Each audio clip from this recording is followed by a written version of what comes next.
Okay. Hello to everybody. My name is Ralf Weiskirchen, and my academic background is in biology, which I studied at the University of Cologne from 1988 to 1994, where I also completed my doctorate on differential gene activity in VMUC, transformed quail fibroblasts, at the Institute of Biochemistry. After a postdoctoral phase at the Institute of Biochemistry of the University in Innsbruck in Austria, I moved to the RWTH University Hospital Aachen, where I progressed from staff member to assistant professor, acting director, and since 2014, I'm the director of the Institute of Molecular Pathobiochemistry, Experimental Gene Therapy, and Clinical Chemistry. And coming to my main research interest, I'm focused on the molecular and cellular mechanism of liver injury and fibrosis, and in particular the rules of hepatic stellate cells, inflammatory and metabolic signaling pathways, and how metabolic dysregulation drives the progression of, for example, non-alcoholic fatty liver disease to hepatocellular carcinoma. More broadly, I'm interested in organ fibrosis, mesenchymal cell interaction and cancer development, and metabolic injury as a driver of organ-dependent phase transition. And over the last years, I have authored around 400 original articles, 200 reviews and editorials, 40 book chapters, and recently I edited a book together with Scott Friedman, which is titled Hepatic Stellate Cells, Methods and Protocols. And I was recently included in the 2024 and 2025 highly cited researcher list of Clarivate. So I think our papers are well recognized, and we are on the top with the papers of other journals and other laboratories.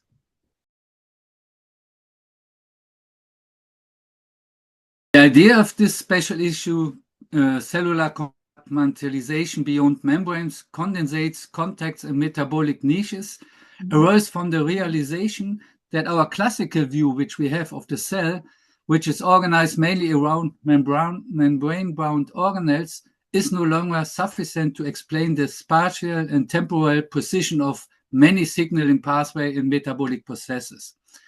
So working at the interface of molecular cell biology and pathobiochemistry and clinical hepatology has made it clear to me that dynamic non-membranous structures such as biomolecular condensates formed by phase separation and membrane contact sites between organelles are central on how cells integrate signaling and adapt to stress, which is important.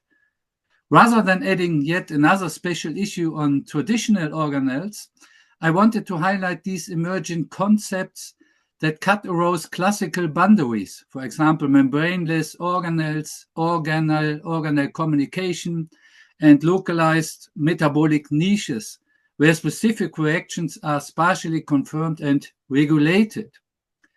By bringing together authors from biophysics, cell biology, and also structural biology and disease-oriented research, the aim of this special issues may be to catalyze an interdisciplinary conversation on how these non-canonical organizational principles influence cell behavior and health and disease, which is, in my view, a totally new strategy. Yes. So I must say, having worked for many years in liver fibrosis research and related liver pathologies, including the progression from non-alcoholic fatty liver disease to hepatocellular carcinoma in many experimental models, animal models, in vitro models, and also I see enormous potential for concepts like bimolecular condensates and organ contact sites to reshape our understanding of the general disease mechanisms which are relevant in these processes. So I give you an example.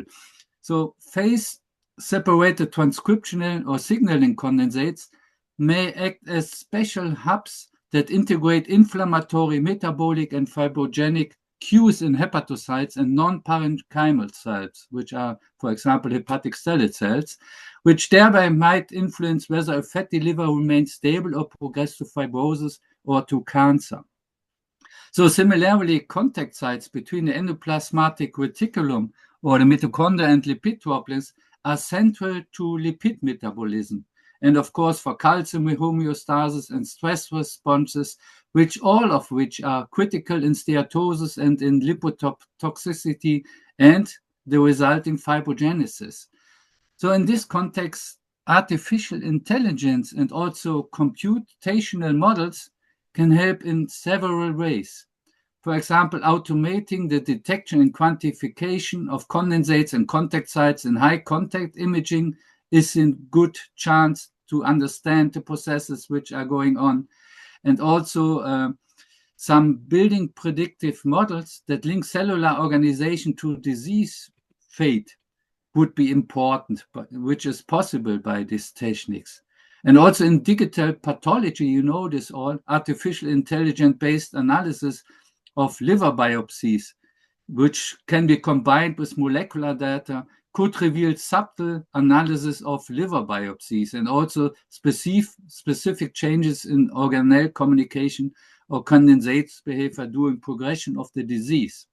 So I think ultimately such integrative computational informed approaches could guide the development of therapies that target not only molecules, but the physical organization and dynamic compartmentation of the cell.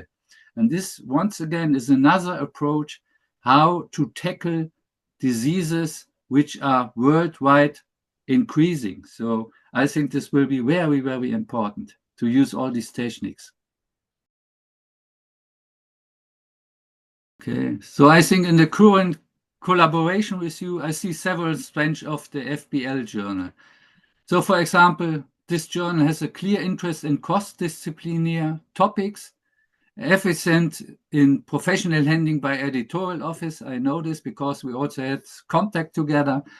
And the peer review process will be organized that should be rigorous, constructive, and relatively timely. So the scope of the journal, which spans cellular molecular biology with a strong emphasis on mechanistic insights, provides, in my view, an excellent home for work that does not fit nearly into more narrowly defined organ or technique-specific journals. So it's a special journal which you have. And looking ahead, I think FBL could further enhance its impact by increasing the visibility of special issues through targeted thematic collections, social media, and cross-promotion with related journals. And of course, by encouraging more data and code sharing practices to support reproducibility in secondary analysis. And additionally, continued efforts to broaden geographical and disciplinarity diversity in both the editorial board and also in the author landscape will help FBL to better serve researchers worldwide and ensure that emerging communities and topics in the global scientific landscape are well represented. So again, in summary, I think you're on a good way. This journal is highly interesting for many, many researchers and also for clinicians to get an impression on mechanisms, on disease-related mechanisms, and of course, in deep mechanisms which are relevant for this remission, which will, of course, foster in long term the new concepts which might be relevant in fostering the development of new therapeutic targets and, of course, therapies.